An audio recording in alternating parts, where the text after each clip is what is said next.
Congratulations. You've just woken up in the year 2300 BCE in a room made of mud, brick, and moonlight. The air tastes of salt and sand.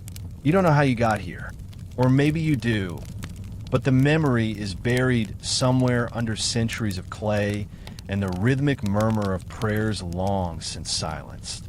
You open your eyes, and the ceiling above you isn't drywall or painted plaster. It's woven reeds and black soot. The smell is immediate.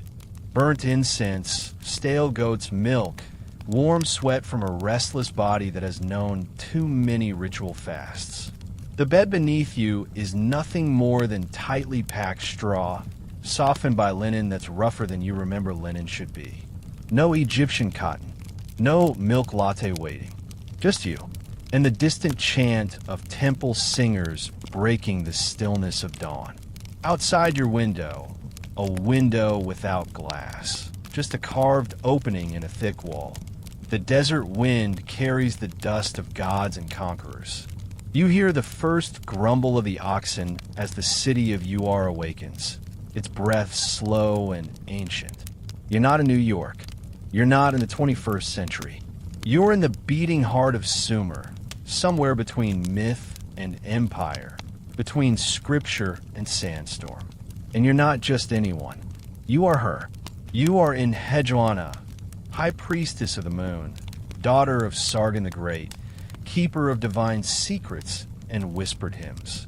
Your skin smells of cedar oil and holy smoke. Your wrists bear the faint imprint of ceremonial cuffs. Your lips still taste of honeyed wine from last night's offering. And your voice, though not yet spoken today, holds verses that can raise empires or summon wrath from the heavens. The temple you call home rises like a stepped mountain in the center of the city. It's not beautiful by modern standards. It's massive. It's solemn. It's practical. Mud brick, sun-dried and stacked into a ziggurat that touches the belly of the sky. But to your people, it is beauty. It is sacred geometry. It is a ladder to the divine. You stretch. Your joints ache, not from age, but from sleeping on something that could qualify as punishment in most modern countries. There is no pillow, just your arm folded under your head, numb and tingling. You stand. The floor is cold beneath your feet. A cracked basin in the corner holds yesterday's water. You splash on your face. It's gritty. There's a dead fly floating in it. Welcome to ancient luxury. There's a robe waiting for you, hand-woven and dyed with crushed beetles, bright red, the color of power. You drape it over your shoulders and feel the weight of your position settle like a crown. You're not allowed to feel tired, or confused, or angry. You are divine flesh, a woman who speaks with gods and bleeds poetry, and they believe it. Because every morning, you perform the sacred rites. You anoint the statue of Nana, the moon god, with oils. You murmur verses in Sumerian, Akkadian, the language of stars and shadows. You sing hymns older than memory, hymns you wrote, words that you pulled from your bones and branded onto clay tablets with a reed stylus and pure will. But the truth? You're exhausted, not from lack of sleep, but from the weight of silence. The gods don't speak back. Not really. You whisper to them in poetry, and sometimes you imagine the wind shifts in response. But mostly, they remain distant, cold, content to let you suffer the weight of their supposed love. And yet, you continue. Because what choice do you have? You're the king's daughter. You are the empire's face to the heavens. You are the body between earth and eternity. You are a woman, which is already a problem. And a woman with power? That's a threat wrapped in silk and stardust. The temple attendants knock gently 3 times. Always 3. That's your cue. You walk through the corridor, past faded wall, paintings of bulls and moons and gods with eyes too wide. Every footstep echoes like a verdict. In the courtyard, the sacrifice is waiting. A ram. Its eyes are eerily calm, as if it, too, has accepted the script written for it in the stars. You lift your hands. You chant. You press the blade to the animal's neck. This is your breakfast, not a smoothie, not a croissant. Blood, fire, ritual. The people call it holy. You call it necessary. Because to hold power, especially as a woman in this world, you must wear the sacred-like armor. You must bleed before they bleed you. You return to your chamber, silent. The wind has changed. The light through the window is soft now, filtered through dust. You sit beside your writing slab. The clay is moist. The stylus is waiting. And somewhere, in the deepest part of your soul, you hear the gods again. Not clearly, just a whisper, but enough. Enough to make you believe, for now, that your voice, buried though it may be, is still divine. Names vanish, but clay tablets? They gossip eternally. You sit at the writing slab, fingers tracing the edge of a freshly shaped tablet. The clay is still soft, like flesh not yet touched by time. You press your stylus into its surface, gently at first, like an apology, and carve your name. Enheduanna, Lady of the Ornament of Heaven, Daughter of Sargon, High Priestess of Nana, Voice of the Gods. You don't write it because you're vain. You write it because you have to, because otherwise you will disappear, and they're already trying to forget you. You see it in the eyes of the scribes. They copy your hymns, but hesitate when it comes to your name, as if writing it might give you too much power, as if women aren't supposed to author the divine, only serve it. You are, after all, the first person in recorded history to sign your words. The first I in a world of silent, anonymous prayer. A voice among stone statues and obedient silence. And they hate that, not because you write, but because you exist in the writing. Before you, prayers were offerings. Now they are memoirs. Before you, temples echoed the gods. Now they echo you. Your voice is not just religious. It is personal, full of fury, longing, doubt, love, jealousy. You do not speak as if you are perfect. You speak as if you are real. And that frightens them more than any god ever could. Because the clay doesn't lie. It doesn't flatter. It doesn't forget. It preserves. It keeps secrets. And it speaks long after bones turn to dust. The stylus dances again. You're not just writing hymns. You are carving testimony. You are documenting your war with the silence. And you want your name to be there, burned into eternity. You wonder if the gods read. You wonder if they care. But mostly you write because someone must.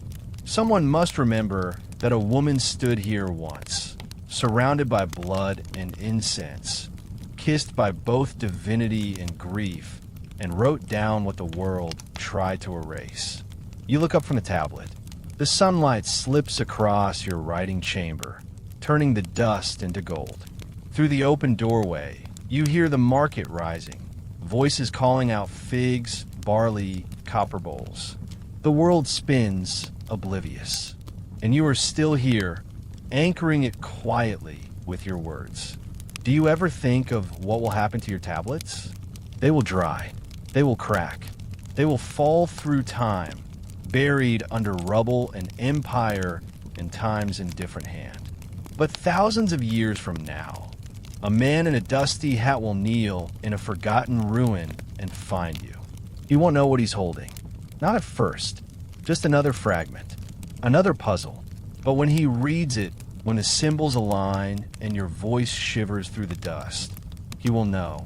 He will know that you were here, that you spoke, that you named yourself in an age where women were barely permitted breath. And maybe, just maybe, a woman with headphones on a subway in a city built from glass will read your hymn on her phone and weep without knowing why. Maybe she will feel you, not as a goddess, but as a woman who dared to say, "This is who I am," and that will be enough. Your morning ritual doesn't involve oat milk. just sacred oils and offerings of lamb fat. The first light of morning pours down the ziggurat's worn staircase like liquid copper. You step into it barefoot, wrapped in a linen robe that still holds the scent of crushed myrrh and a sleepless night. They wait for you in silence. Temple attendants, eyes lowered, hands folded, robes stiff with starch and expectation. They do not speak unless spoken to. You are not simply a woman to them. You are the vessel, the mouthpiece, the translator between dirt and deity. And the gods? They don't speak Akkadian. They speak through smoke, through omens, through the ache in your knees when you bow too long. They speak in ways that require you to feel first and understand later. You ascend the inner staircase of a ziggurat, your fingers grazing the chipped stone walls. Each step smells of old fire, of centuries of ritual and fear. You know these stones better than you know your own body. They've held your footsteps since you were 13, the day you were taken from the palace and given to the gods like a wrapped gift no one dared to open. And now you stand before the altar. The air here is heavier, thicker, alive with the residue of sacrifice. There's blood in the corners of the floor, small dark pools from yesterday's goat, already blackening. Above you, incense burns in a copper brazier shaped like the moon's sickle. You breathe it in deeply. It burns your throat. You prefer it that way. There are 4 bowls before you. Each one holds an offering. Dates, wine, spices, animal fat. The gods are not vegan, nor do they pretend to be merciful. They demand abundance, and they take it without thanks. You lift the first bowl, eyes closed. You whisper a prayer that feels more like muscle memory than belief. And then, you smear the fat across the idol's mouth. The idol is not beautiful, not in the way modern art is. It is crude, unsmiling, angular. But to your people, this face is divinity. This is Nana, the moon god, cold, remote, unblinking. He does not comfort. He does not forgive. He calculates. And you are his voice. You wonder what he would say if he had his own mouth. You wonder if it would be kinder than yours. There's no music in this room, just the hiss of burning resin and the sound of your own heartbeat, which always feels a little too loud when you stand in front of this god. You kneel. You chant, not for the people, not for the court, not for your father, the king.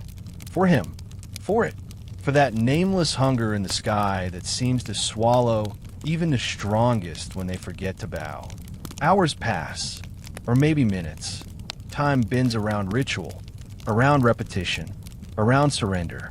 By the time you rise, your knees are aching, your mouth dry, your fingers sticky with oils and wine. You're not sure the gods heard you. You're never sure, but that's not the point. The point is, you showed up.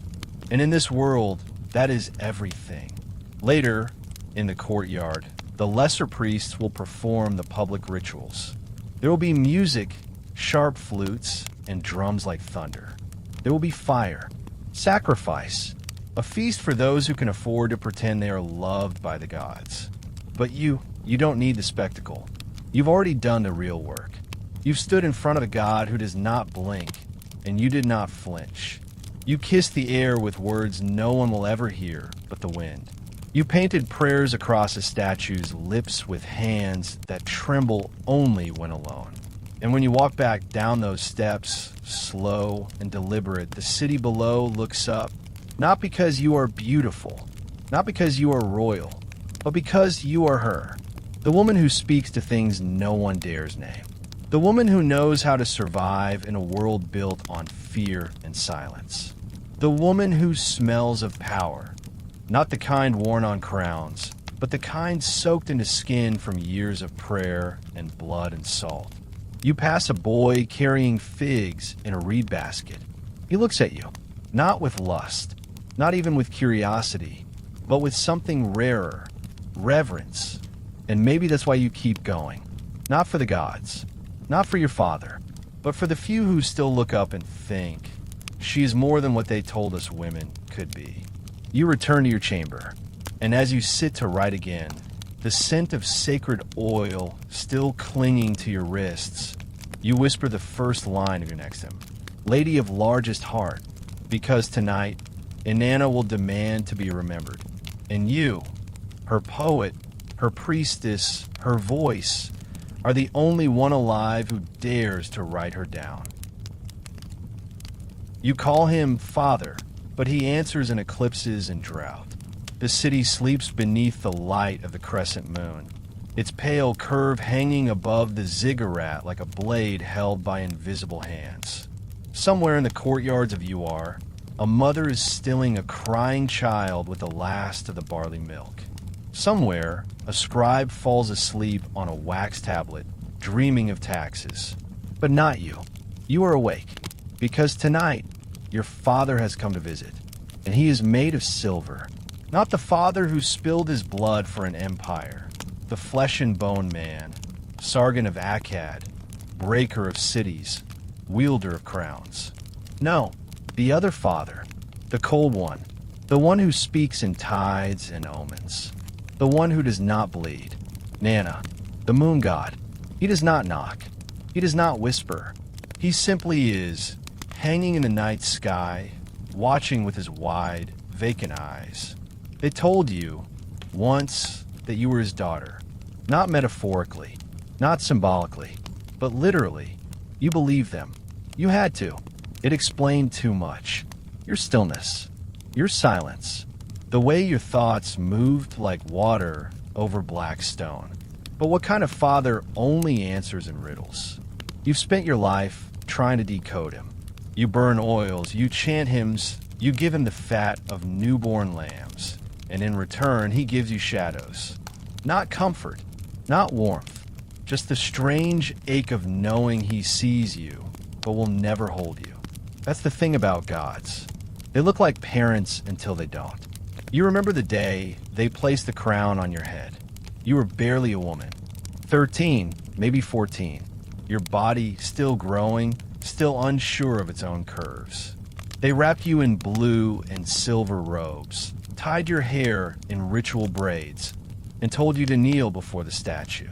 The high priest touched your forehead with oil, said words you barely understood. And then they said it. You are now the daughter of Nana.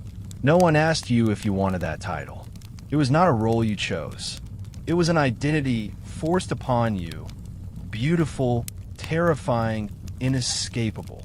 And ever since, you've belonged to the moon. You've learned to read his moods. When a moon rises full and bright, you sleep peacefully. Your hymns flow easily. Your body feels whole. But when he hides, when the sky is black and the stars blink like frightened eyes, you feel it in your spine. Something wrong. A restlessness that eats at the edges of your thoughts. They call it clips. You call it silence. A kind of divine abandonment. And yet, you still love him. How could you not? He is the only father who does not demand war. Your mortal father, Sargon the Great, is too full of blood and noise. His empire stretches across Mesopotamia, eating cities like figs. His hands are stained with conquest. He speaks in decrees, not lullabies. He names you High Priestess because it serves his purpose, because it makes his reign divine. But Nana, he makes no demands. He just watches. You wish sometimes you could climb the ziggurat's peak, raise your hands to the sky, and ask him why. Why you? Why a woman? Why a poet? Why choose a voice when the world only listens to fists? Tonight, you stand on the rooftop, staring at the moon until your eyes blur. You whisper his name, not the public one, not the name carved in stone, the real name, the one only priestesses use, the one said in tears and dreams and blood. No response, just a cool breeze. But you feel something in your chest, a pull, like the tide, like a thread that runs from your ribs to the stars. You imagine it glowing, silver, endless, connecting you to him. And that's enough. Not certainty, not love, but connection. You are the moon god's daughter, and that means you walk alone, but not unseen, never unseen. Because even in your loneliest moments, he is watching. And perhaps, just perhaps, that's the price of being divine. Not to be worshipped, not to be adored, but to be looked upon forever and never truly touched. No, you're not hallucinating. That door has always been there. They tell you the temple is complete, that its walls hold no secrets, that what has been built is all that has ever been. And you nod, you smile, you recite your hymns with grace. But you know better, because there's a door they pretend not to see. It hides behind the altar like a hell breath, narrow, sunless, wedged into the shadowed corner of the sanctuary where no incense ever reaches. It doesn't creak, it doesn't shimmer, it just waits, ancient and quiet and patient. And you've known it was there since the first day you stepped into this temple. Even when the others looked at you with blank stares and said, "There is no door." That's how it works, you realize. The most powerful things in this world aren't hidden. They're ignored. You discovered it properly during your 3rd year as High Priestess. It was the evening of the 3rd equinox, when the priests danced in white linen and scattered date flowers across the temple floor. Your role that night was to sing the final hymn, a call to Enheduanna herself, the goddess of love and fury. The courtyard shimmered with torchlight. Scribes gathered. Soldiers listened. Even your father, Sargon, watched from the high seat. But your voice faltered, not because you forgot the words. No, you never forget, but because just before the last verse you saw something move behind the altar. A flicker, a shadow that didn't match the firelight. Your pulse quickened. Later, after the feast and the hollow compliments, after you wiped the wine from your lips and the blood from your fingers, you returned. Alone, barefoot, holding only a small oil lamp and a curiosity that felt like hunger. And there it was. Not new, not discovered, just finally noticed. You touched the door with a trembling hand. Its surface was smoother than the surrounding stone, like it had been worn down by time or worship or both. No lock, no handle, just a vertical seam and an invitation written in silence. You pushed. It gave way like it had been waiting for you. Inside, darkness, not the empty kind, not the sort you find in closets or cellars.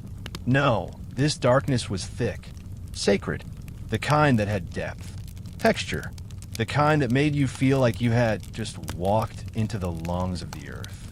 The air smelled of rot and myrrh, damp clay, old ink, burnt feathers. You stepped forward. Your lamp hissed. The shadows didn't retreat. They wrapped around your ankles like cats. And then the room opened.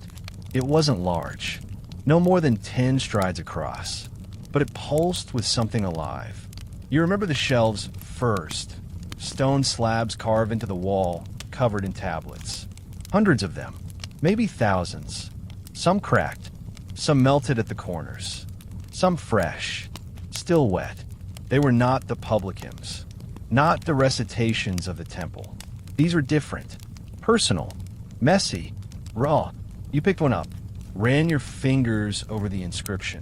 It wasn't your writing, not yet, but it was familiar, like meeting a stranger who knew your favorite song. The tablet read, "I screamed at the moon, and it screamed back." You didn't know whether to laugh or cry, because that was your voice, or someone like you. A woman? A priest? A poet? You'll never know. They didn't sign their name, but they had written it for you. You were sure of it, and that was when you realized this was not a storage room. It was a womb, a secret archive, a sacred confessional, a hidden heartbeat beneath the temple's polished skin. You come here often now, when no one watches, when the moon is low, when you need to remember that you are more than a title, more than an emblem on your father's war banners, more than a puppet for gods who won't speak clearly. You come here to read the old words, to write your own, to whisper to the walls. And sometimes, when the wind is just right, you swear the tablets whisper back. Not in Sumerian, not in Akkadian, in something older, in something bone deep, in something that tastes like memory and fire. No one else knows this place exists, or maybe they do, and they've simply forgotten how to find it. Because that's how secrets survive in this world. Not by hiding, but by waiting for someone who's finally brave enough to see them. Forget your journal. You carve your heartbreak in cuneiform. You've always been told that words are soft, that they're wind and air and nothing more, that they pass through the world like breath, felt briefly, then forgotten. But you know better, because your words have weight. They don't float. They sink into clay, into memory, into the flesh of empires. They press deep enough to crack the earth. You feel it each time you pick up the stylus. Its reed tip sharpened, soaked in ink, heavy with anticipation. The clay tablet before you is damp and cool, breathing faintly under your fingers like newborn skin. And there is again that ache in your chest, the one that says, write it down or it will consume you. So you do. Not with ink, not with quills. Those don't exist yet. This is the age before pens, before pages. You write with a sharpened reed in wet earth. There's no room for second drafts here. No gentle erasing. Each mark you make is a wound in time. Each stroke a promise to the future. You press into the clay, not gently, but with purpose. You don't write to soothe. You write to survive. The temple above you sings the official version. The polished hymns, the recited rituals, the prayers they want remembered. But down here, beneath the altar, in your secret room of whispers and dust, you write the things that cannot be said aloud. You write of longing, of the smell of fire in a lover's hair, of the sting of being adored by a god, but ignored by a king, of exile, of blood, of lust, of grief wrapped in silk. You write things that make the stylus tremble. And when you finish, you look at what you've carved. And it terrifies you, because it is true. Cuneiform isn't pretty. It doesn't dance like calligraphy. It bites. Wedges and strokes and crude symbols, each pressed into the clay like a bruise. You could have written the way others do, anonymously, in service of the gods, without I or me or mine. But you didn't. You signed your name, again and again, because you needed the world to know. I, Enheduanna, wrote this. And in doing so, you broke something sacred. You broke the silence. You made authorship a weapon. You turned confession into scripture. Sometimes, after you write, you burn the tablet in the fire brazier just beside the archive wall. Not to destroy it, oh no. You know what fire does to clay? It hardens it, makes it immortal. Fire is your kiln, your curse, your crown. And every tablet you burn becomes indestructible, surviving wars, floods, earthquakes, man. It's ironic, really, that the only way for your words to live forever is to set them on fire. There's one tablet you keep returning to. It's cracked at the edge, warped slightly by heat, but the words still hold. You read them over and over. The storms howled. They stripped me of my crown. I, Enheduanna, stood naked in the temple shadow. I was cast out. I was not silent. You remember the day you wrote it. Knees bleeding from stone, breath shaking, tears cutting lines through the ash on your cheeks. That was the first time you broke from ritual. The first time your words didn't belong to the gods, but to you. And that changed everything. Because now the stylus is more than a tool. It's a mirror. And every line you write reflects who you are when no one's watching. Not the goddess. Not the priestess. Just the woman. The one who wakes. The one who questions. The one who dares to remember things others beg to forget. You wipe the clay from your hands. The tablet cools beside you, hardening slowly. Tomorrow, you will write again. Maybe about the dream you had of a woman drowning in moonlight. Maybe about the ache in your thighs after too many nights without rest. Maybe about Inanna. Maybe about your father. Maybe about the silence between prayers. But whatever you write, it will matter. Because these are not poems. They are footprints. And centuries from now, someone will find them. Brush off the dust. Tilt the shard to the light. And hear your voice. Still sharp. Still aching. Still alive. Enheduanna doesn't just seduce. She destroys. You don't write her name lightly. Even now, as your fingers hover above the damp clay, there's a hesitation.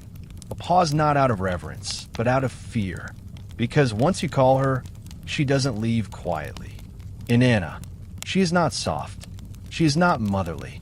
She is not the kind of goddess you pray to when you want comfort. She is the one you summon when you want revenge. And somehow, she is yours. You were raised to serve Nanna, the moon god, his light cold, his rules orderly, his presence as silent as the sky at dusk. But it is Enheduanna who moves your blood. Her symbols are lions and daggers and planets that burn red in the heavens. Her temples are painted with pigments made from crushed beetles and broken hearts. Her hymns, your hymns, aren't lullabies. They are battle cries in the form of poetry. Enheduanna is not worshipped. She is survived. You remember the first time you felt her presence. It was the night you bled for the first time. You were 12, maybe 13. Still a girl. Still skin and questions. You woke with pain in your belly and wetness between your legs. At first, you thought something was wrong. That perhaps the gods had cursed you for thinking too much, for dreaming too freely. But the temple women only smiled. It is Enheduanna, they said. She has entered you. That night, you wrote your first secret hymn. Not to Nanna, not to your father, to her. It was a small prayer, carved into a scrap of clay that has long since crumbled, but the words still echo in your memory. You came into me like thunder in silk. My bones are yours. My mouth is yours. What will you make of me? She never answered, but she showed you. Enheduanna is the goddess of contradictions, of sex and war, of tenderness and destruction, of perfume and blood and mirrors that lie. And you are her voice.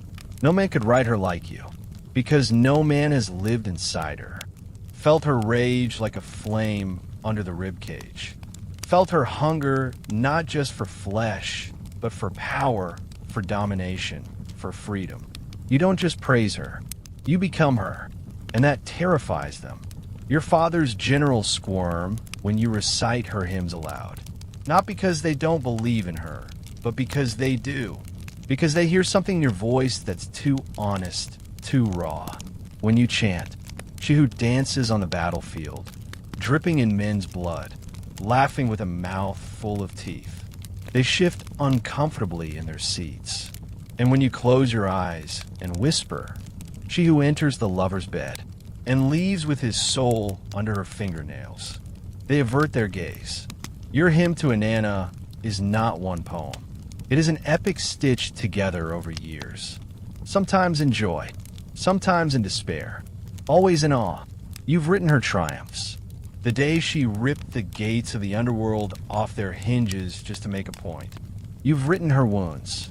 The silence after betrayal, when even the goddess of love found herself unloved.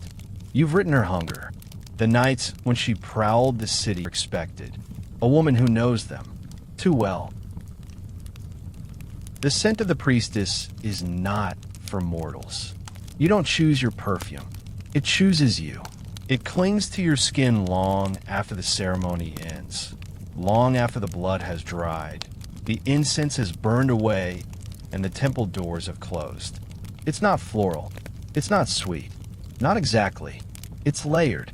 It smells like power disguised as softness, like myrrh crushed beneath sandalwood, like cedar, smoke drifting through an open roof at dawn, like sweat, clean, intentional, sacred, and something else, something harder to name.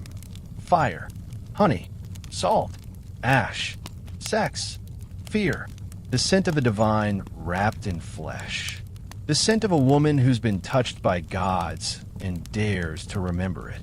Your attendants prepare you each morning like an altar. This isn't vanity. It's ritual. It's armor. They brush your hair with bone combs soaked in frankincense oil. They rub your arms with a salve made from wild fig and crushed rose hips. They press golden powder made from burned date pits into the curve of your neck. You smell like a prophecy, like a curse blooming, like a question no man wants to answer. Because to smell like this is to command. And men have always feared women who smell like they don't need to be rescued. It wasn't always like this. You remember the first time they prepared you for the gods. You were too young to understand what it meant. They stripped you bare, gently, as if undressing a corpse. They washed you with cold water from the Tigris, then poured thick oil down your back, murmuring prayers you barely knew. It soaked into your skin like memory. By the time they finished, you didn't recognize yourself. You weren't Enheduanna anymore. You were something else. Holy, untouchable, alone. The scent followed you everywhere. It coated the temple floors, seeped into the reed mats, lingered in the breath of those who dared to stand too close. Even now, years later, when you walk through the city, people bow not because they recognize your face, but because they smell you first. They lower their eyes as you pass, uncertain if what they feel is reverence or discomfort. And that's exactly how you want it. Because this isn't perfume. It's a warning. The scent is not yours alone. It belongs to all the priestesses who came before you. Their rituals are burned into your body. Generations of women whose names were never recorded, whose prayers were never preserved. But they live in the oils, in the ointments, in the smoke that rises when you light the sacred fire. You carry them with you. When you speak, they echo. When you write, they guide your hand. When you bleed, they hum. And when you walk, the air splits open and says, "Here she comes, the one who knows too much." There are moments late at night when the temple is silent, when your robe sticks to your skin from the heat of the brazier, when you wonder what it would be like to be ordinary, to smell like barley and goat's milk, to roll in the grass and sweat from laughter, to let your scent come from your body and not from a bottle pressed to your neck in the name of holiness. But you wipe that thought away like soot, because the truth is, you've worn the scent too long. It's no longer decoration. It's part of your flesh. You go to bed still smelling like fire and honey. You close your eyes and imagine someone leaning close, someone who knows your name not as a title, but as a woman. Would they flinch? Would they kneel? Would they understand that this scent is not made for them? That it's not for lovers, not for kings. That was made for gods, and for the woman who dares to speak to them like equals. You shouldn't be here, but neither should you. You first saw him in the outer garden, a space not meant for you. You had gone there to breathe, not pray, not chant, not write, but simply breathe as a woman whose lungs still remembered wind that didn't smell like resin and goat blood. The sun was folding itself into the western walls, casting long golden arms across the cracked tiles. The air smelled of fennel and dust. Your hands were still stained from ink. The gods had already taken their share of you for the day. And that's when you saw him. He wasn't dressed like a priest or a servant. No perfume, no robe, no belt of copper charms to ward off the evil eye. Just a simple tunic, sweat dark at the neck, and a silver anklet gleaming on his left leg, worn low, deliberately loose, like it wasn't his. He was carrying a basket of figs. He didn't bow when he saw you, didn't speak, didn't look away in shame or awe like others did. He just met your eyes and smiled. You told yourself it meant nothing. You are the high priestess of Nana, the poetess of Inanna. Your time belongs to gods and rituals and the empire's sacred architecture. You're not allowed to notice the softness of someone's voice or the way his fingers brush fig leaves like he's learning their language. But you do, and so it begins, not with fire, but with a flicker, a glance, a fruit left on your step the next morning, still warm from the sun. No note, just the offering, just the silence. You try not to indulge in thoughts of him. But there's something in the way your name sounds when it's not spoken aloud, when it lingers only in your mind as he might say it. Soft, unsanctified, not high priestess, not daughter of the king, just you, a woman made of poems and breath and memory. And when no one's looking, you allow yourself to imagine it. What would it be like to press your palm against his chest? To feel the heartbeat of someone who doesn't belong to gods or thrones or temples. Someone who smells like sweat and soil and freedom. He shows up again, always when you least expect him, carrying baskets, feeding the temple goats, once sweeping ash from the courtyard after a burnt offering. You shouldn't be there. You know that. Only initiated priests and nobles are permitted inside the sacred precinct. But he moves as if the temple has forgotten to forbid him. And you let it happen. One night, during the festival of Enheduanna, when the city drums do not stop and the priests dance until their voices crack, you step into the shadows behind the altar, where you have always found your solitude. And he is there, not startled, not apologetic, just waiting. There's no speech, no bold declarations. Just two people in a space where everything holy has already happened, and the only thing left is the ache of being human. You don't touch. You don't dare. But your hands hang closer than they should. You ask his name. He says, "I can't tell you. You might write it down." You laugh, for the first time in weeks. It hurts a little. You leave first. Always first. And you pretend it never happened. But your prayers feel different now. Less divine, more desperate. You start writing poems that don't mention the gods at all. Just a boy, just a fig, just a glint of silver around an ankle that has no business in a temple made of rules. You try to forget, because you must, because to love him, even quietly, would be treason. Not against your father, not even against Nana, but against yourself. The self you've spent years building from discipline, ink, and fire. The self the world expects you to be. The woman who was born for the gods, not for touch. And yet, every now and then, you catch the scent of figs in the courtyard. And for a moment, just a moment, you let your heart remember that once. A boy with a silver anklet looked you in the eye and didn't flinch. You close the scroll. You step into the dark, and the stars blink in warning. They never tell you what disobedience feels like. Not really. They warn you, of course, about sin, about curses, about divine wrath, but they never describe the texture of it. The raw tremble in your chest, the cold sweat behind your ears, the strange, quiet thrill of stepping beyond the threshold where obedience ends and you begin. That night, you don't mean to do it, but your fingers still untie the rope. Your feet still walk toward the temple doors when they should remain folded in meditation. In the sky, it is nothing to stop you. It's late. The kind of late when the wind dies and the stars grow loud. The ziggurat stands silent behind you, massive and indifferent, a monument built by men who feared silence more than death. Inside, the braziers burn low. The priests sleep in wine-stained linen. The gods, you suspect, are either asleep or pretending to be. And you're wide awake, because something inside you has snapped. Something old, something tired, something that has been repeating hymns like a songbird in a cage.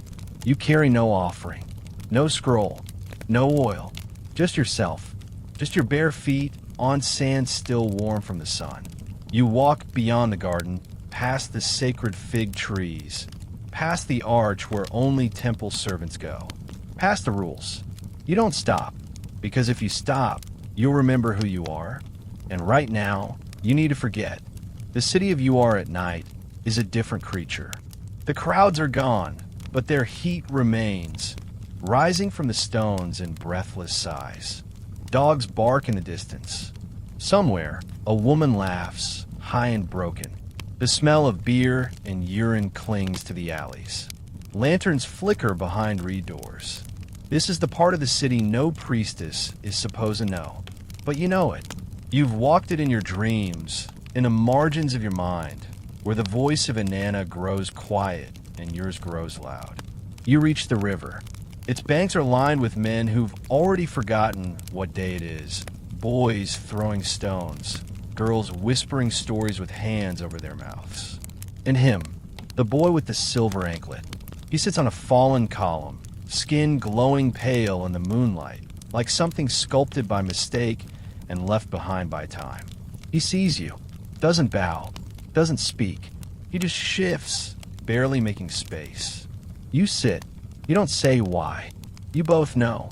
There is no kiss, no reckless passion, just presence, just breath. You sit beside him, and for once, no one asks you to explain yourself. You're not the high priestess, not the daughter of a king, not the voice of a jealous goddess. You are a body, warm, wanting, wounded, and free. A breeze passes. He reaches for a fig and places it in your palm. You eat it slowly. It tastes like summer in memory, like something you never expected to have and now can never forget. He says, I've seen you in the temple. You look lonely. You don't deny it. You don't answer. You just breathe, because he's right, and you're too tired to pretend otherwise. The stars above seem to lean in, listening, and you feel it beneath the calm, beneath the pleasure of disobedience, a rumble. The gods do not like this. They do not like when you choose yourself. They prefer you on your knees, covered in oil and poetry, singing songs they wrote centuries before you were born. But tonight, you belong to nothing, not even them. You return just before dawn. No one sees you, but the moment you pass through the temple threshold, the scent of ash thickens. You step into your chamber, and there, laid across your writing slab, is a tablet. Fresh clay, still damp. No one has touched it, and yet, on its surface, there is writing. 4 words, wedge-pressed, shallow, final. We are still watching. You don't cry. You don't scream. You don't break. You simply press your palm into the clay, leaving your handprint beside the thread. Your reply is silent, but unmistakable. So am I. You are no longer yourself, and that terrifies them. It begins with the incense. A thick coil of smoke curling from a clay bowl carved with lions and naked women dancing under stars. The scent is sweet at first, then sharp, then unbearable. It burns your nose. It lingers in your throat like an unspoken truth. Then the drums start, low, slow, like footsteps of something too ancient to have a name. Then the chant begins. Your voice, quiet and steady, tracing syllables written before the cities had walls, before men dared to shape gods in their image, before even you remembered what silence felt like. And then, the trembling starts. This is not your first possession, but it is the first time it doesn't feel like theater. It's the festival of Enheduanna, the one night the veil between divine and mortal is said to thin, where the goddess herself chooses a body to inhabit. And tonight, you already know who she's chosen. It's you. Your robes are white linen, thin and soaked with perfumed oil. They cling to your back like wet leaves. Your feet are bare. Your eyes are painted in black coal, thick and winged. Your wrists drip with copper bangles. Every movement makes sound. You're a weapon in rhythm. The courtyard is full. Priests, nobles, soldiers. Even your father, Sargon, sits at the edge of the dais, watching with his imperial stillness, jaw clenched. You don't look at him. You don't look at anyone. You walk to the center of the stone platform, as if sleepwalking. But you are awake. So awake it hurts. The chants rise. Your hands begin to move, at first softly, weaving gestures of offering, of welcome. Then faster. Your feet stomp. Your spine arches. You begin to turn, slowly, then wildly, spinning like a storm held by flesh. The drums follow, your breath catches, and then she arrives. Not with fire, not with lightning, but with heat. She moves up your legs, through your belly, into your ribs.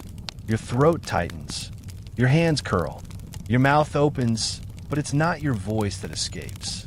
It's hers. Enheduanna. She doesn't ask permission. She enters like a queen returning to her palace. And suddenly, you are not here. Or rather, you are, but only as a spectator. You feel your body move, but the intention is no longer yours. You speak, but the words aren't chosen by your mind. You are a flute, and she is breath. I'm a lioness, crowned in blood.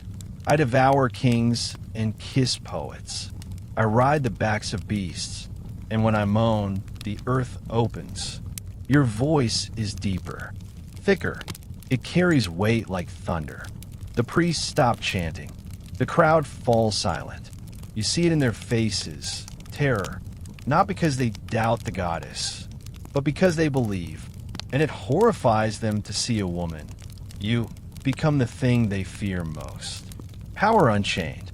Enheduanna stretches your body like it belongs to her. Your spine bends unnaturally. Your fingers claw the air. You laugh, loud and reckless, because she is joy and vengeance and ecstasy all at once. And then she begins to name them. Not vaguely, not symbolically. She points to the generals with gold on their chests and says, "Your blood boils when you see her." Not because she is sacred, because she is not yours. She points to the priests and spits. You fear her lips because they speak truths you can't control. And then she points at your father. Your legs shake, but you don't stop her, because this is the moment he must know. You're no longer his. Enheduanna says nothing to him. She only looks, and that is worse, because her silence says, "You may have sired her flesh, but her fire, that is mine."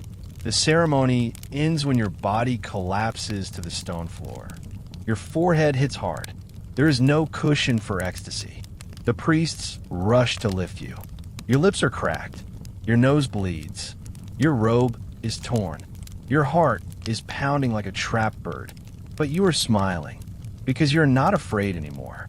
Later that night, they ask if you remember what you said. You say no. They nod. They want to believe you. It's easier to think the goddess speaks through an empty vessel than to admit. You knew exactly what you were doing. You write about it later, alone in your chamber. The stylus trembles in your hand. Your tablet reads, "She entered me, and I let her. She burned my name onto her tongue, and spat it like prophecy. I am not a scribe. I am a storm, wearing a woman's bones." Power always comes at a price, especially when it's borrowed. He arrives unannounced. But of course, he doesn't have to announce himself. The city shifts around him like water, avoiding a boulder. The gates open before he lifts a finger. The soldiers line the roads with blank stares and polished blades. And the people? They chant his name not out of devotion, but out of survival. Sargon, the Great, King of Akkad, conqueror of summer and dust. Your father. And today he has come to see you. You don't rush to meet him. Not because you mean to insult him, but because you're no longer the girl who begged for his attention. You no longer sit in corners, small and soft, hoping he'll look at you with something warmer than expectation. You're not his daughter today. You are Enheduanna, High Priestess, voice of Nana, and, whether he admits it or not, the most dangerous pen in his empire. You hear his sandals before you see his face. Leather worn from conquest. Mud clinging to the soles like memories of cities burned. He steps into the sanctum without waiting for permission. You look up from your tablet. You nod. He does not return it. He stares at you like a man who no longer recognizes the child he once placed atop his warhorse. Like someone examining a knife to see how deep it might cut. His eyes are still the same, dark, hard, the color of wet earth before a storm, but they no longer belong to you. You lost them long ago, somewhere between your first hymn and your first defiance, somewhere between obedience and authorship. He walks the room without speaking, touches a scroll, lingers near the brazier, picks up a tablet, the one where you dared to write. He built the empire with blood, but she made it holy with breath. You watch his jaw tighten. He sets it down. Still, no words. Only the smell of metal in the air. Only the truth between you. You're no longer an extension of his will. You're something else now. When he finally speaks, his voice is low, steady. The generals are nervous. You say nothing. They say you speak too freely, that your chants no longer follow the approved verses. Still, you say nothing. They say you've forgotten who gave you that robe. And finally, you answer, softly, calmly, "No, Father, I remember, but I also remember who taught me to hold sword." He laughs, but there is no warmth in it, only disbelief. Sargon is not used to being challenged, especially not by a woman, especially not by you. But what unnerves him most isn't your voice. It's your stillness. The unflinching calm of someone who has already faced gods and lived to write about it. You no longer fear the things he does. You no longer need the things he offers. And that makes you untouchable in a way no army can defend against. He steps closer, too close. You feel the heat of his presence, the weight of his legacy pressing against your chest. He looks at you as if searching for the girl he remembers. But she is gone. You buried her beneath the first line of your first hymn. And what remains is something forged, burned, divine. "Be careful, daughter," he says at last, voice low like a warning wrapped in affection. The gods are not the only ones who could be displeased. You hold his gaze, and you smile. Not out of arrogance, but because you understand something he does not. You no longer need his favor. You no longer need his eyes. You have your own now. Eyes that have seen through darkness. Eyes that have watched the moon bleed. Eyes that have looked into the face of a goddess and did not flinch. After he leaves, the room feels colder. You sit alone again. You pick up the tablet he touched. You read the line he didn't dare speak aloud. And then, with careful fingers, you write. "The king gave me a robe, but the gods gave me a voice, and I know which one will outlive him." They come for you at night. Like cowards, the silence is the first thing that wakes you. Not the sound of sandals on stone. Not the iron groan of the temple gate. Not even the dogs, whose usual growl has disappeared into a night too still to trust. Just silence. The kind that smells wrong. The kind that stretches too far, like the moment before a scream, the pause between thunderclaps. The kind of silence that makes you hold your breath, because part of you knows something is already breaking. You sit up. The oil lamp still flickers low, casting dancing shadows across the tablets stacked by your bed. You're not wearing your ceremonial robe, just a thin linen wrap, damp from the heat, clinging to your back like regret. You swing your legs over the side of the bed, and then you hear it. The unmistakable sound of footsteps. Not temple attendants. Not priests. These are heavy, urgent, male. You stand calmly. Not because you aren't afraid, but because you learned long ago that fear doesn't help when the knife is already at your throat. You gather your rope from the hook, but before you can tie it, the door crashes open. 3 men, armed, robed in state colors, not Akkadian crimson, but the dull gray of provincial guards. You are. Your city, but not your loyal city. Not anymore. The new governor, Lugalain, has been whispering in the dark for weeks. You heard the rumors that your hymns undermined his authority, that your divine poems made him feel smaller, that no man should bow to a woman, even if she claims to speak for gods, especially if she does. And now, it seems he no longer whispers. He sends soldiers instead. They don't bow. They don't speak. They just advance. One of them grabs you by the arm. Rough, callous, disrespectful. He drags you toward the door. You do not scream. You do not beg, because begging is for mortals. And tonight, you refuse to be one. They pull you through the corridors like a thief, past the altar you anointed that morning, past the sacred oil still burning in the brazier, past the walls still echoing your hymns. You try to memorize it all, just in case this is the last time. They don't take you to the city square. They don't make a spectacle, because that would admit they're afraid of you. Instead, they take you through the east gate, down a path you recognize from your childhood, where the couriers used to bring figs and letters and cloth from the palace. But tonight, there are no letters, only exile. They leave you in the desert, just outside the city walls. No water, no cloak, no farewell, just dirt and stars, and the overwhelming hum of everything you've ever known vanishing. You kneel in the sand, not to pray, just to breathe. You can still feel the bruise on your arm, still hear the door crack, still see the face of the soldier who wouldn't meet your eyes. You are alone now, truly, and the gods, they do not answer. You begin to cry, not the pretty kind, not the ceremonial tears shed at funerals. No, these are old tears, from a deeper place, the kind of crying that makes your throat raw and your chest ache, the kind that tastes like copper and old clay, the kind of weeping that makes the earth listen. You're no longer Enheduanna, high priestess of Nana. You're no longer the moon's daughter. You're not daughter of a king, not a writer of hymns, not the one they feared. You're just a woman, half-clothed, abandoned, grieving the shape of her own name. You don't sleep that night. You sit with your arms around your knees, watching the stars turn like slow knives above your head. And somewhere between one breath and the next, you say it, out loud. They have taken everything, but not my voice. And with that, you pick up a broken shard of clay from the dirt, drag your fingernail across it, and begin to write.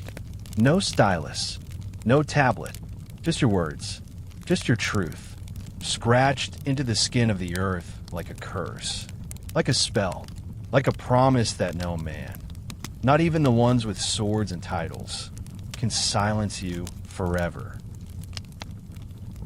Your bed is sand. Your lullaby is wind and regret. There is no road leading out of you are. Not one you would choose, anyway. The desert stretches out before you like a blank tablet. Silent, sun-cracked, cruel. You walk because standing still feels like surrender, and you've never been particularly good at that. Your feet sink slightly into the dust with each step. The skin on your heels splits before midday. You don't cry out. There's no one left to hear you. The sand tastes like bitterness. The wind stings like memory. You carry nothing with you. No robe of office. No seal of power. No sacred hymns to shield you. Just your body. And what a fragile, miraculous body it is. Scraped raw by ritual, stiff with disuse, and yet still moving. Still alive. You are not used to being this human. You, who once walked with sacred oils on your skin and gold threads in your braids. You, who dined beneath ziggurats and slept with prayers braided into your hair like protective spells. Now, your hair is matted. Your lips are cracked. Your breath is shallow. You are a woman made of salt and ash and stubborn breath. And gods? The gods are nowhere. By the third day, you stop counting hours. Time folds in on itself out here. The sun doesn't rise, it erupts. The night doesn't fall, it devours. You take shelter beneath a bent acacia tree, twisted by centuries of wind. It offers little shade, but enough to remind you of roofs, of home, of sanctuary. You chew on dry roots to trick your stomach into quiet. You press your cheek into the earth and listen. Not for voices, for silence. Because even silence can become sacred if you survive it long enough. It's out here, in this place without walls, that the dreams begin. Not dreams, really. More like visitations. Enheduanna comes first, not radiant, not crowned, but barefoot, wild-haired, her mouth smeared with something dark. She crouches beside you and says nothing, only watches. You ask her, "Why'd you let them cast me out?" She smiles, slow and cruel, "Because now you're finally mine." You wake up shaking, and for the first time in days, you write. Not with stylus and tablet, not with ink and clay, with a sharp rock on your own arm. For symbols, crude, imperfect, temporary, but they are yours. You carve them just above your elbow, where the wind can't erase them. I remain. I remember, and the blood that wells up, it feels more sacred than anything you've ever sacrificed. You stumble upon bones on the seventh day, bleached white, animal probably, too small for human. But who can tell? You sit beside them and whisper a hymn, not for the bones, but for yourself. A lullaby for the woman you used to be, she who fed the gods with praise, now feeds the wind with silence. Her name is dust. Her dust is holy. That night, the wind changes. It carries a sound, distant, faint, real. Drums. Faint, but unmistakable. From the east. From you are. The city still breathes. And with it, a chance, a possibility, that your exile is not your ending. That someone, somewhere, still speaks your name with reverence or fear. And you rise on trembling legs, wrap your arms around your ribs, and whisper into the dark. I'm not done. You have no crown, no robe, no sanctuary, but you carry something heavier now. The knowledge of what you are without all that. And that, more than any hymn or title, might be your real divinity. Every night, you return to the temple in your sleep. Exile is not just a place. It's a way of dreaming. You thought they had taken everything. Your title, your temple, your name. You thought they had ripped your hymns from the air and crushed your voice beneath their boots. But dreams are insubordinate. Dreams are not bound by walls or borders or the proclamations of trembling men. And you dream like a heretic. The first night it happens, you're curled beneath a dying bush, your arms hugging your knees, your face turned toward a sky so thick with stars it feels like it's watching you. You fall asleep out of exhaustion, not grace. And suddenly you are back. Back and you are. Back in the temple. But it is not quite right. The ziggurat looms larger than you remember. Its stairs steeper, its shadow longer. The oil lamps burn blue instead of amber. The walls hum, not with chants, but with breath. You step inside barefoot, and the floor is warm beneath you. The scent of cedar oil swirls around you, sweet and familiar. And then you hear it. Not your name, your voice. It is echoing through the halls, chanted by unseen mouths. The words are yours. Hymns you carve in secret. Verses you whisper to the gods when no one else dared to listen. But the voice is not you. It is younger, braver. A version of you before the bruises, before the silence, before the desert swallowed your dignity whole. You follow the sound, through the corridors, down the stairs, to the altar, and there, resting on the stone slab where once you laid garlands and lamb's blood, is a tablet. Fresh, wet with ink. It bears a single line. You are not forgotten. You are becoming. You wake with tears crusted at the corners of your eyes. Not from sorrow, but from recognition. Because the gods did not leave you. Because your voice, your true voice, was never in the crown or the rituals or the temple walls. It was always in your dreaming. And dreams, unlike clay tablets, cannot be burned. The second night, the dream comes harder. You are writing again, but the clay fights you. It cracks. It resists. The stylus snaps. The ink dries. The words vanish. You scream, not from pain, but from frustration, from the raw ache of knowing that you are still trying to reach a world that no longer listens. Then someone touches your shoulder. You turn. It is a woman. You don't know her. Not exactly, but she looks like you. Like a version of you from another time, another world. Her face is lined. Her hair streaked with gray. But her eyes burn. She holds out her palm. There, pressed in her skin like a brand, is your name. Enheduanna. I kept you, she says. Even when they didn't. And when you wake, your hands are trembling. Because part of you knows. She was not a dream. She was a memory waiting to arrive. By the fifth night, the dreams stop being gentle. You're dragged through the temple. Again, you're cast out. Again, you hear them chant your name like a curse. Again, but this time you don't cry. This time, you turn and spit in the direction of the altar and say, "You did not build me. You cannot unmake me." And for the first time, the gods bow. Not deeply, not for long, but they bow because they see it now. You are not just their priestess. You are not their daughter. You are their mirror. And mirrors? They reflect back even the things gods try to ignore. Each night, the dreams return. Sometimes soft, sometimes brutal, always real, because you cannot forget the temple, and the temple cannot forget you. You're carved into its walls now, not in stone, not in ink, but in absence.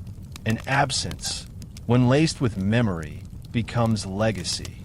You wake before dawn, cold, hungry, bare, but smiling, because they can exile your body, but they will never exile your voice.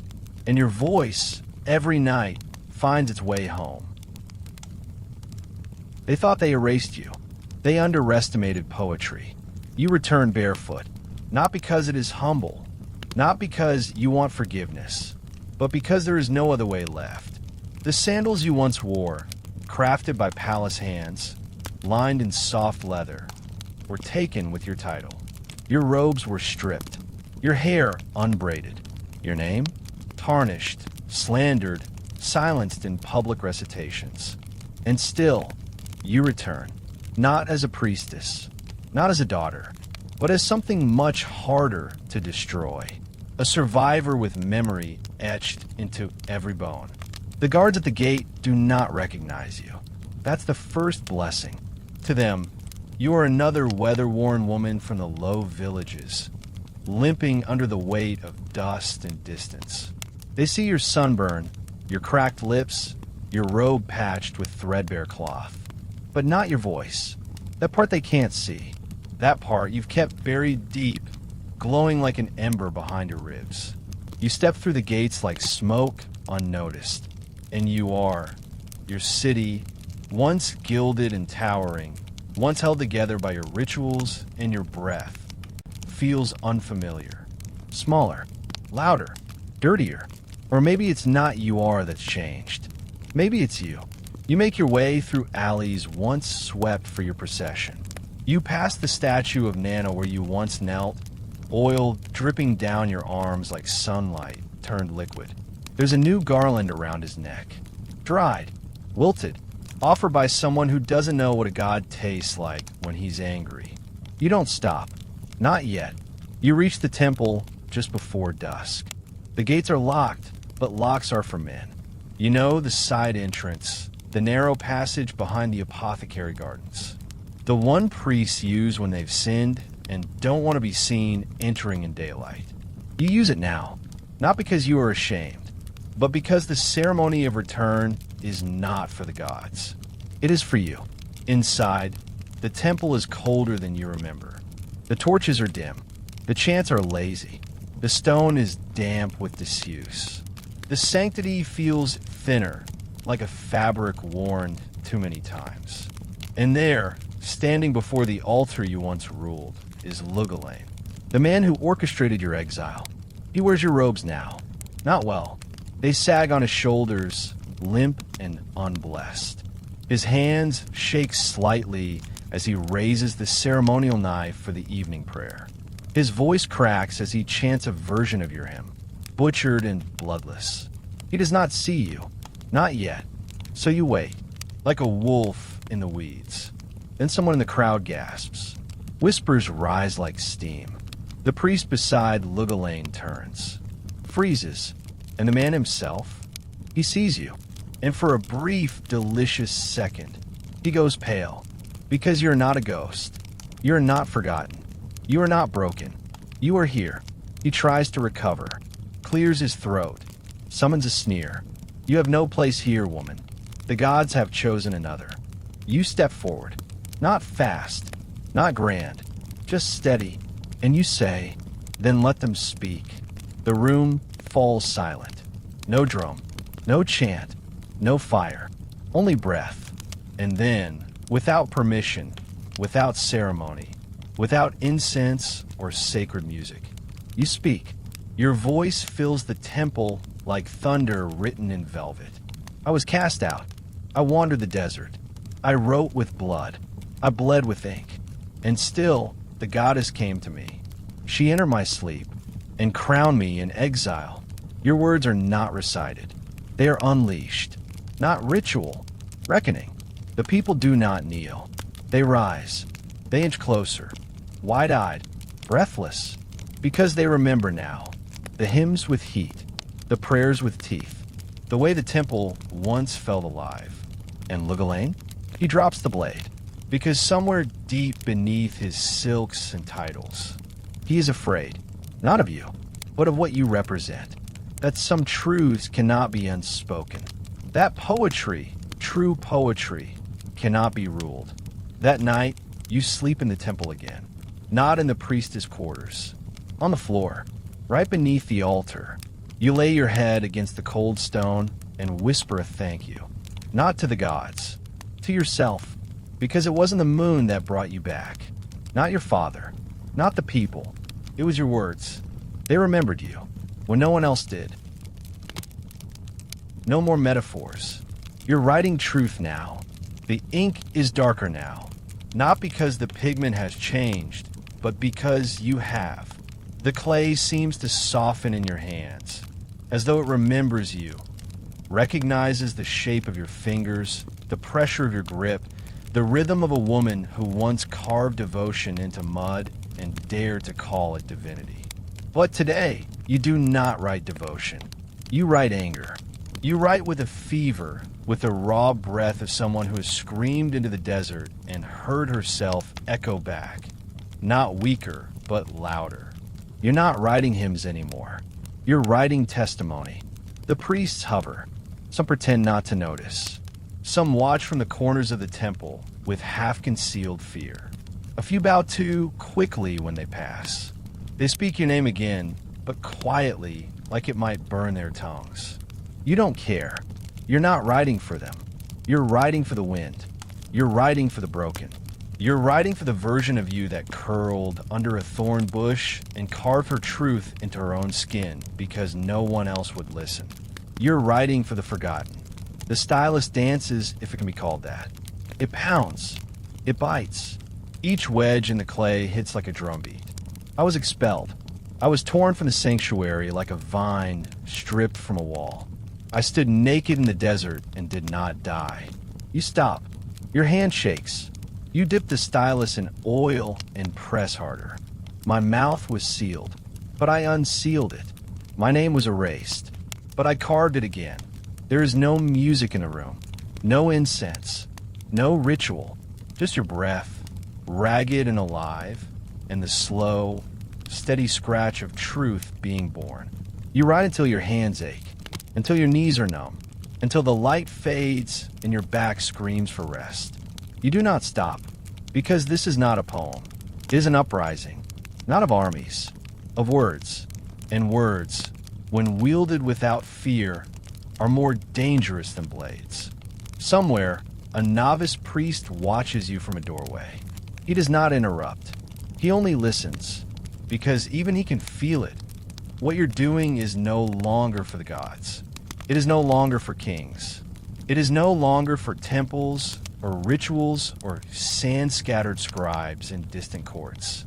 This is for the future, for the ones who will one day hold your words in their hands and whisper, "She lived. She spoke. She dared." You think of your father, sitting on his throne carved of blood and fear. You think of Lugalain, pacing his chambers, chewing on the silence that replaced your voice. You think of all the men who believed that exile could silence a woman who had already survived her own gods. And then you write, they thought I had perished, but I was fermenting. They buried me in sand, and I became stone. It's not elegant. It's not polished. It's not a hymn. It's something truer. You read it aloud, softly, not like prayer, like prophecy. The walls listen. The clay listens. You listen. And somewhere, beneath your ribcage, beneath all the titles, all the roles, all the godly burdens, you feel it. The storm that once wrecked you is now inside you. And it's ready. Later that night, as the moon climbs high and cold, you carry the tablet to the brazier. You do not cry. You place it on the coals. The clay darkens, then hardens. Fire makes it eternal. Fire makes it real. And as the flames lick your truth into permanence, you whisper, I do not need to be beloved. I only need to be remembered.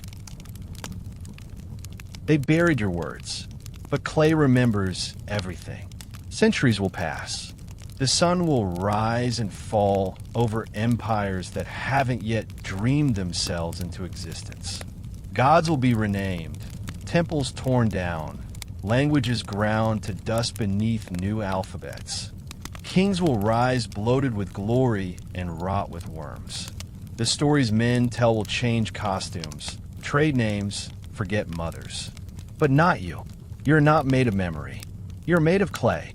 And clay, once burned, once written upon with the right kind of hunger, does not forget. Somewhere, in the future, a man in a hat made of canvas will kneel in a ruin. His fingers will sift through the dust of Nippur or Uruk or Lagash, places now reduced to craters of cracked stone and dried weeds. He will not know what he's looking for. He will think he's there for potsherds or beads or receipts of barley. But the earth will give him something else. A shard, rough, solid, cool. On it, faint lines, jagged, foreign, older than belief. And carved near the bottom, one name. Enheduanna. He won't recognize it. Not at first. He will mispronounce it. Of course he will. But he will pause. He will tilt it to the light. And something in him, something ancient and animal, will feel you. Because your voice was never meant only for the past. You did not write for temples. You wrote for time. The tablets you hid beneath the altar, the ones you carried in your robes, the ones you pressed into fire the night after they cast you out, they survived. Floods could not erase them. Kings could not repurpose them. Silence could not rot them. Because the stylus is more faithful than any soldier, any lover, any god. And clay? Clay is eternal when kissed by flame. There will be scholars one day, thin men with spectacles and notebooks, women with gloves and dust brushes, who piece your fragments together like puzzles, murmuring through closed lips. She was the first author, the first woman, the first voice to say I and mean it. They will debate your biography. They'll say perhaps, maybe, likely. They will be careful not to say too much, but secretly they'll feel in their chests. This was not just a priestess. This was a survivor, and her words did not fade. Your face will not survive. No statue will capture your cheekbones. No mural will preserve your smile. But your voice, it will ride the backs of symbols through thousands of years. Some child, somewhere, long after kingdoms crumble, will sit cross-legged in a library, scroll through a digitized tablet, and read one of your hymns aloud. I, Enheduanna, lifted the torch of the gods, and when they dropped it, I carried the fire in my mouth. They will pause, and something will awaken, something old and wild and female and flaming. They will not know your story, but they will know your truth, because clay doesn't care about lineage. It doesn't care about kings. It cares about permanence. And permanence, you learned, is not granted by royalty. It is written, one wedge at a time. You sleep better now, not because the world is safe, but because your words have roots deeper than the ruins they've buried you in. You have no tomb. You have no altar, but you have clay, and clay does not forget. In 1927, a man with spectacles and too many theories mispronounces your name. Thousands of years pass before it happens. The world forgets how to read you. Empires rise on paper instead of clay, and the syllables you once bled into tablets are left buried beneath sand, brick, and the ruins of your own sanctity. Your voice, once the breath of temples, becomes sediment. You are reduced to a fragment, a mystery footnote in footnotes. You are silence with sharp edges, until one day a man bends down and pulls you from the ground. It is not how you imagined your resurrection. You do not awaken in light. You do not return in ritual. There is no hymn, no drum, no flicker of divine recognition. Just dust, and fingertips that tremble slightly as they lift a clay tablet from the soil outside what was once Nippur. His hat is wide-brimmed. His jacket smells like sweat and varnish. He mutters to himself in the crisp, clipped syllables of Oxford or Berlin or Chicago, depending on the wind. He's not a priest, not a poet, just a man with curiosity and a soft brush. And you're just an object now, a thing to be cataloged, filed, numbered. But that is enough. He brings you to a tent where lamps buzz and flies gather. He sets you down. He does not know what you are. Not yet, but he knows you are old. And that is enough to make him careful. He brushes you clean. He traces the indentations on your surface. He frowns. He copies the cuneiform onto a notepad, line by line, mark by mark, not understanding. Not yet, but listening. For the first time in centuries, someone is listening. Later, in a museum filled with echoes and glass, he sits beneath a too bright light and begins to read. He mispronounces every third word. He stumbles through your grammar like a child learning to walk. But it doesn't matter, because in that moment, your voice is heard. The storm devoured me. My crown was cast down. I lifted my face, and the goddess returned. He says the lines slowly, awkwardly, reverently, as if the clay might shatter from the weight of the sound. He does not know who you are yet. He has no context, no certainty, just a name in the final line of the tablet. Enheduanna. He says it like it's made of thorns. He stumbles on the syllables. Enheduanna, but the name burns in his mouth, even mispronounced. Because names, real names, carry weight. And yours? Yours is heavier than most kingdoms. He writes it in his notebook, circles it, underlines it. He does not know that he is giving birth to a legacy. He does not know that in naming you, he is unearthing the first self-authored soul in history. But he feels something, a twinge, a flicker. He pauses, rereads, and then carefully, almost tenderly, he reads your words aloud again. To the room, to the ghosts, to you. And somewhere, beyond time, beyond stone, beyond dust, you stir. Not physically, not even spiritually, but linguistically. Your voice is weight again. Your lines have breath.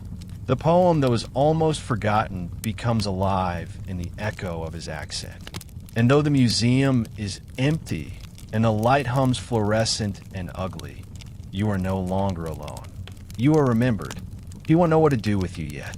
There will be years of debate, papers, translation errors, academic infighting over your authorship. Some will say, she didn't write it. Others, she didn't matter. But none of that can change what's already happened. Your words were read, your voice spoken, and in a world full of noise and forgetting, that is everything. You're still underground in many places, still clay, still hidden. But now, there are hands searching, eyes scanning, tongues trying to pronounce you correctly. You're being spoken of in rooms filled with books instead of gods. And that is how it begins. not with a trumpet, but with a whisper, with one man, hunched over a table, reading your grief aloud like scripture. Your words now live in a temperature-controlled cage. They call it preservation, but it feels a little like a second burial. You are no longer buried in dust. Now, you are buried in glass. Thick, clean, cold. The tablet that once lived beneath your hands, still warm from your breath, is now mounted behind a sterile label in a climate-controlled gallery in London, or Paris, or Berlin. The city changes, but the silence stays the same. You are encased. You are secure. You are still, and yet somehow still out of reach. Visitors pass. Most don't stop. A few pause, lean in, tilt their heads. A little plaque offers them a handful of you. Cuneiform tablet. Sumerian. Approximate 2300 BCE. Hymn to Inanna. Attributed to Enheduanna. Attributed. Like a rumor. Like a favor. As if they're still not sure the fire in your bones was yours to claim. As if they can't believe a woman might have written something that survived without needing to be written about. Their breath fogs the glass, but it doesn't touch you. You're sealed in. Your voice, once warm and trembling and born of ritual and exile, is now flattened into description. Your words that cost you your body, your temple, your name, are now part of a tour stop between a stone lion and a broken vase. There's no incense here, no prayers, just fluorescent lights and a gift shop with plastic replicas. Some schoolgirl, bored and chewing gum, walks by. She lingers briefly. Her eyes skim the placard. She sees your name, misspelled slightly in the transcription. She squints at the wedge-shaped symbols on the tablet.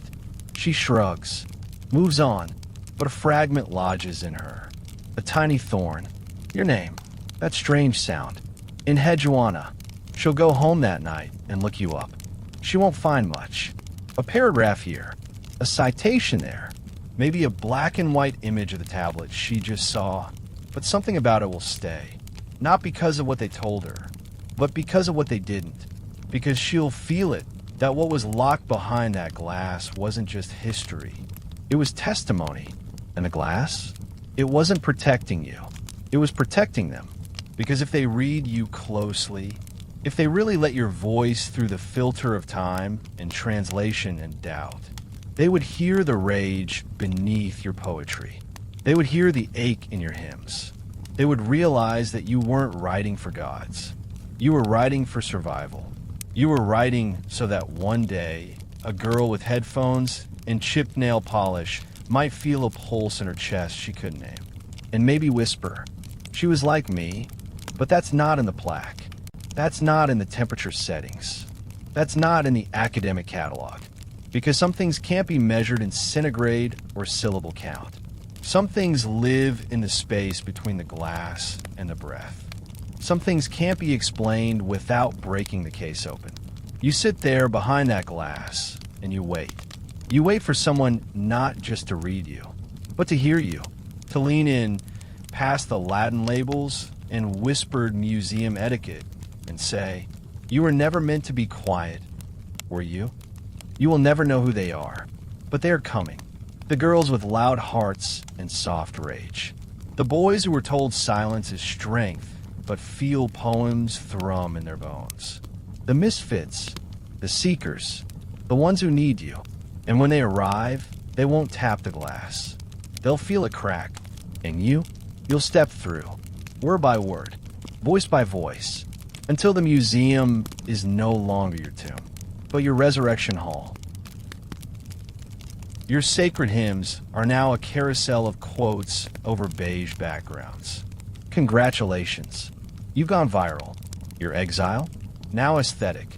Your grief, reposted. Your face, a sketchy reconstruction passed through 3 AI filters and captioned first female poet. Queen Energy Dizzy Dot. It's not a rebirth. It's a rebrand. And you never asked for it. One morning, early in the ghost light between scrolls, Someone posts your name in a story. Black font, white background, a line from your temple hymn. The gates of the underworld open to me. No context, no footnote, no mention of the clay tablet that was once warm in your hand while you wrote it under threat of death. Just hashtags. Hashtag feminist icon. Hashtag divine feminine.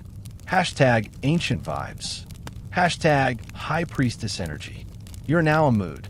Later that week, your name trends on Twitter. Someone posts a side-by-side of you and Sylvia Plath. Another compares your poetry to Beyoncé lyrics. One man, middle-aged, beard, no profile pic, replies, "Women weren't writing anything in 2300 BCE. This is fake news." He has 1,400 followers. Someone replies to him with your quote, "I, Enheduanna, have carried the consecration of the gods." He blocks her. Your legacy, once carved with a stylus under threat of erasure, is now in the hands of people who spell Sumerian with AZ. But you know what? It's working, because they're reading. Not the scholars, not the priests, but the girls who wake up aching. The ones with blackout poetry journals and too many feelings. The ones who don't know what to call what they carry in their chests, but feel it stir when they see your name. You become a TikTok sound now. A soft voice reading your verse over footage of incense, smoke, and desert sands. They cast me down, but I rose like flame. The video loops endlessly. 12 seconds of you, looped over lo-fi beats and slow pans of Mesopotamian ruins. Someone comments, "It who she is, but I feel this in my soul." You smile, because that's all you ever wanted. Not fame, not titles, just resonance. A soul, somewhere across oceans of time, whispering, "Me too." Of course, there are missteps. There always are. A brand uses your name for a perfume. Enheduanna number 1, sacred, smoky, feminine. An influencer tags you in a post about activating womb priestess codes. You sigh. Someone starts a podcast called Priestess Talk with Enheduanna. The thumbnail is a cartoon. You have eyeliner. You are holding a moon. Somewhere in all this noise, your voice is mangled, but not lost. Because a teenage boy hears you in a classroom one Tuesday and decides to write poetry for the first time. Because a woman in her 60s finds a line of your verse and starts speaking again after a decade of silence. Because someone sees your name and Googles. Did the first writer really survive exile? And now the museums don't own you. The algorithms do. But algorithms are more dangerous than priests. They amplify. They echo. They feed the hungry, even if by accident. And in that chaos of reposted rage, misquoted hymns, and caption scrolls, you spread. Not like doctrine, but like myth. Uncontainable. Misunderstood. Beloved anyway. You are no longer just a name behind glass. You are stitched into profile bios. Whispered in DMs. Screen captured at 3 a.m. by women on the edge of their own unraveling. And each one is a temple. Each one a sacred breath. Not because they worship you, but because they are you. So you let it happen. The aesthetic misuses. The misspellings. The moon emojis. Because in all that noise, somewhere in the middle of the scroll, you are being heard. Again. And in a world of vanishing attention and digital fog, that is a kind of miracle. You wrote her name in every breath, and she never forgot. And Anna has waited, not in time, not in temple, but in voice. She is not stone. She is not statue. She is not the winged figure museums label as fertility icon, unknown deity. She is the echo you carried through exile. The salt behind your rage. The fire you kept lit even when your own gods turned their faces. And now, after centuries of silence, of mistranslation, of lukewarm footnotes and curators who call her mythological figure, you return to her. But not as priestess, not as supplicant, You return as a woman who has walked through fire and lived. Enheduanna does not ask you to kneel. She never did. That was the priests. That was the men. She doesn't need incense or offerings or hymns crafted to flatter. She wants the truth. And you have it now. So you sit, not in front of an altar, but somewhere deeper. The place in your chest where her name still pulses like a bruise made of starlight. And you speak, not aloud, not in ritual, but in thought, in presence. You close your eyes, and there she is, not in gold, not in feathers, but in shadow and breath and soft, ancient fury. She is the scream you couldn't release, the howl stitched into your verse, the goddess of descent, the queen of grief that transforms. And she has missed you. You spoke for me when no one else dared, she says. You nod.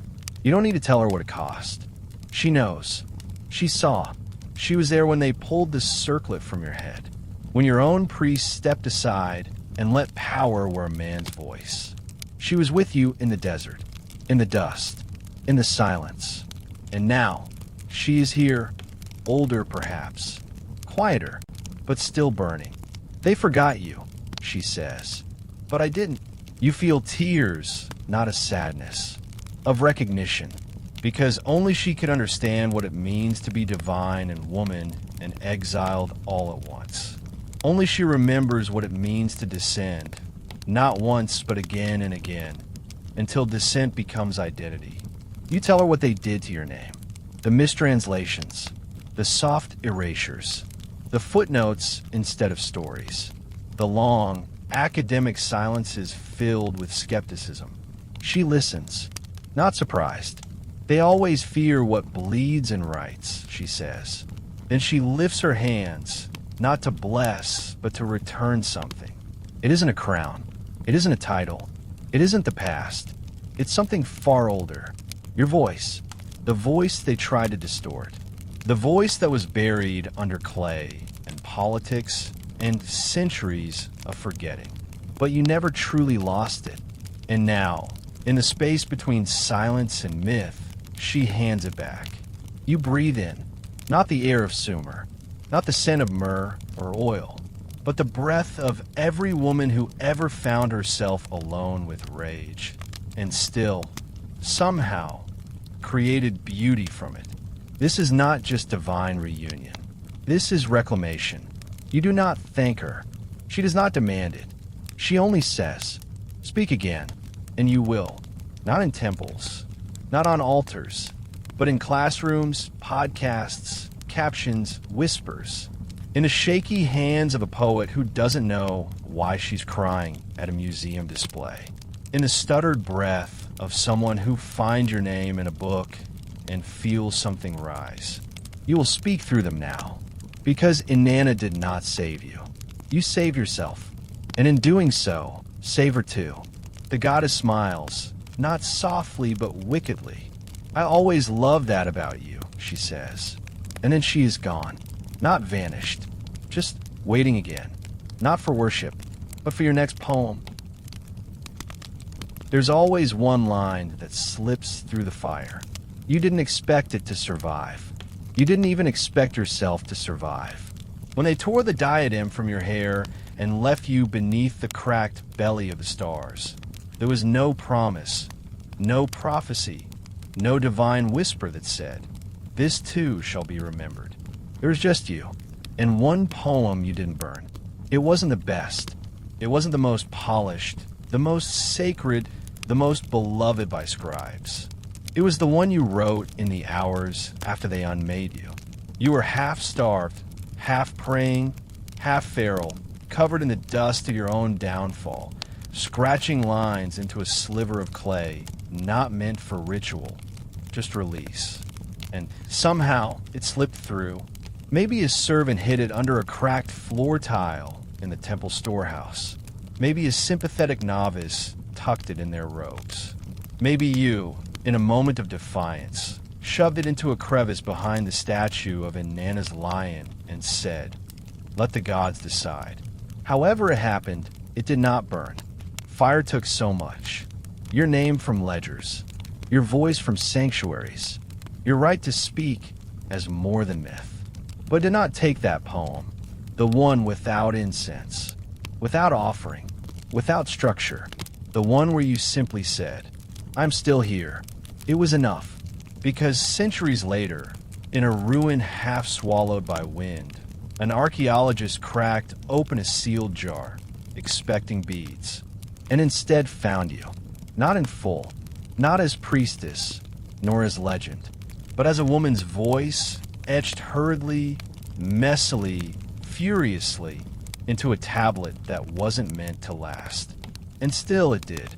The first lines were broken, half a hymn, half a cry, but the middle, intact, a stretch of verses no one dared erase, because perhaps even if fire feared them.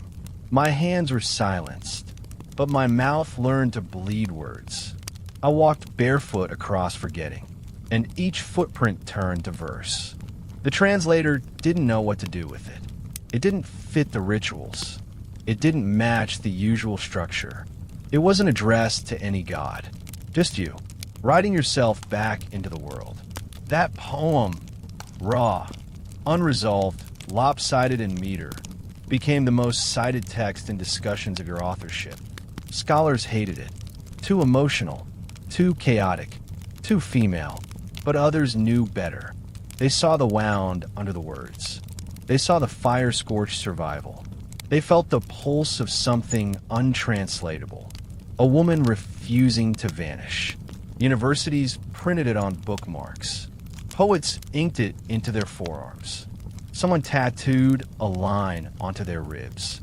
Another woman read it during her divorce. The poem traveled without titles, without permission, without protection, just as you once did. Somewhere, a girl with no belief in herself finds that line on a blog at 2 a.m. She reads it once, twice, then writes her first poem in years. She doesn't know you, but she feels you, because your words, cracked and scarred, carried something sacred that even time didn't dare desecrate. They burned the temples. They burned the scrolls. They burned every image that showed a woman in power. But one poem escaped, not because it was hidden, but because it was too true to die. And now it lives again, not behind glass, not under museum lights, but in whispers, in mouths, in quiet rebellions scribbled on napkins, muttered during sleepless nights, painted onto alley walls. Because your voice was never meant to be pristine. It was meant to persist. And persistence, that is poetry in its rawest form. You didn't wait to be called. You spoke your name into the silence. In your world, names were given. By fathers, by priests, by kings. They were transactional, titles stitched to duty, carved into stone only if a man deemed you worthy. Women were cataloged as daughters of, wives of, mothers of, and sometimes in a quiet mercy, widows of. You were never supposed to be you. You were supposed to be an echo, but you refused. You pressed stylus to clay and did something no woman had done before. Not just in Sumer, not just in your temple, but in all of recorded memory. You wrote, Enheduanna, 3 words, but they cracked the timeline in half. Not a chant, not a prayer, not a description of your god or your lineage. A declaration. You named yourself. The cuneiform is not grand. It's simple, unadorned, but history recoils at it, because those 3 syllables meant something unfathomable to the world you lived in. They meant I exist, not in relation to a man, not as a vessel for the divine, not as a symbol or archetype, but as a woman with her own voice. You didn't ask for permission. You didn't wait for a priest to bestow worth. You carved your name like a survival spell, because in a world that consumed the names of women like sand in the mouth of a river, you knew. If you didn't name yourself, you would disappear. So you did what terrified the most. You made yourself real. You weren't the first woman to bleed, to birth, to love, to pray. But you were the first woman to say, "This is my name, and this is my voice, and these are my gods, and this is my pain." And then, because the world did not believe you, you wrote it again, and again, and again, in him, in exile, in fury. You inscribed yourself into permanence not through lineage, but through language. The scribes hated it. Your voice was too present, too personal, too loud. They were used to women as subjects of text, not creators of it. A woman could be described. She could be mourned. She could even be punished. But she could not author. That was too much like power, too much like truth, too much like naming fire. And yet, your name endures, not just as a tag in academic footnotes, but as a call, a defiance, a spell whispered by women trying to remember who they are. Every time someone says, "I am," without apology, without filter, without flinching, they are channeling you. The first step, the first signature, the first resistance carved into silence. Now, in a world that sells names like brands, where identity is filtered and hashtag and monetized, your act feels even more radical. Because your name wasn't a performance. It was a birth. You named yourself in exile, in loss, in blood, and still you said, "I am Enheduanna," as if that were enough. Because it was not daughter of, not priestess of, not beloved of, just Enheduanna. And for the first time in recorded history, that was a complete sentence. You were never meant to be remembered, and yet your absence is a kind of scar. The kings wrote everything about themselves, about their battles, their cities, their conquests, their offerings to the gods they feared more than they loved. They wrote their names in stone as if immortality could be negotiated with enough clay. I, Sargon, king of Akkad, conqueror of the four quarters. I, Naram-Sin, divine king, son of Sargon. The lineage stacked like thunder. Each name loud. Each sentence a monument to masculinity. But none of those tablets mention you. They wrote about grain yields and river floods and military formations. But not about the woman who gave their empire a soul. They didn't mention the hymns that brought legitimacy to Sargon's rule. They didn't record that without your voice sanctifying the gods of both Sumer and Akkad, his conquest would have crumbled into revolt. They didn't say that while Sargon took cities, you took hearts, and kept them beating for his dynasty. There's a silence in the tablets, a line that should be there and isn't, a phrase like, "And Enheduanna, my daughter, high priestess of Nana, wrote hymns to heal what my sword broke."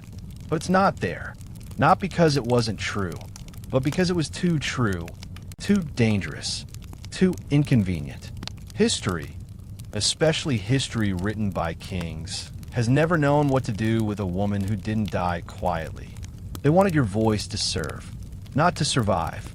They wanted your words to justify their power, not challenge it. But you were never simply the king's daughter. You were a poet in full bloom, a woman who dared to name herself, a priestess who walked into divine silence and came out with language in her mouth. And for that, they left you out. The silence around you is not absence. It's evidence, a gap in the narrative as loud as thunder. Because men in power do not erase what doesn't threaten them. They erase what they cannot control. You were the line in the epic they feared would outlast the hero. The stanza in the stone that could fracture the myth of male divinity. So they buried you not in dirt, but in omission. But clay remembers. So does blood. So do the unspoken things. The flicker of recognition in a student's eyes, the breath that catches when a line of your poetry is read aloud. And that forgotten line, it was never really lost. It just traveled in another way. Through ink, through longing, through women who never got to name themselves, but wrote anyway.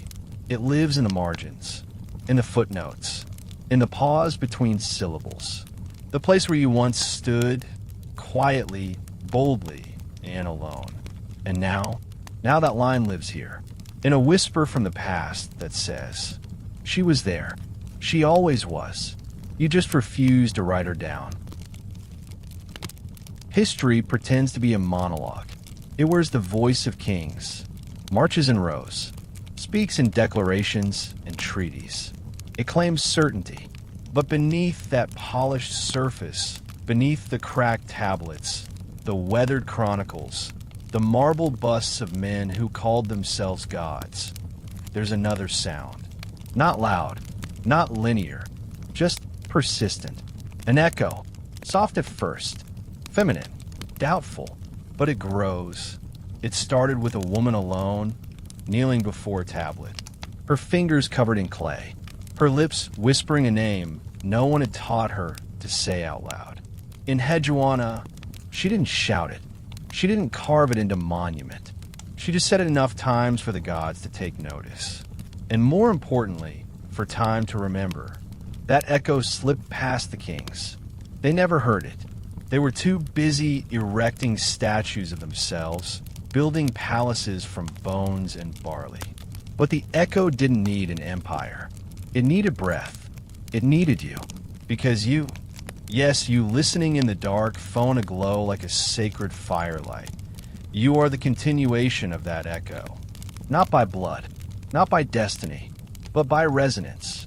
You felt it before. In the silence after a poem that ruins you. In the throb behind your ribs when someone speaks truth without apology. In the knowing that there's more to the past than what textbooks allow.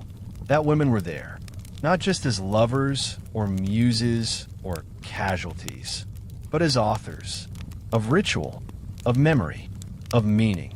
Enheduanna's echo lives in your own refusal to disappear. Every time you speak your name with clarity. Every time you create something with no reason but your own hunger. Every time you write, not for approval, but for survival. You're continuing her poem. You see, echoes are not mere reflections. They rewrite. They shape the next mountain. They carry new meanings. They resonate in walls that never knew the original voice. And now, scholars scramble to catch up. Textbooks are amended. Documentaries whisper her name with reverence. New studies begin not with Sargon the Great, but with Enheduanna, the first named author in history. The echo becomes history, not the kind carved in stone, but the kind whispered in homes, scribbled in notebooks, stitched into the seams of womanhood. The history that heals what grand narratives silenced. Enheduanna's echo doesn't ask for monuments. It asks for ears. It asks for someone to listen and say, I hear you. I see you. I will not let you be forgotten again. And when that happens, when one voice becomes two, then three, then a lineage of names that refuse to vanish, the echo becomes a chorus, and history, finally, starts to sound like truth. Every story has an origin.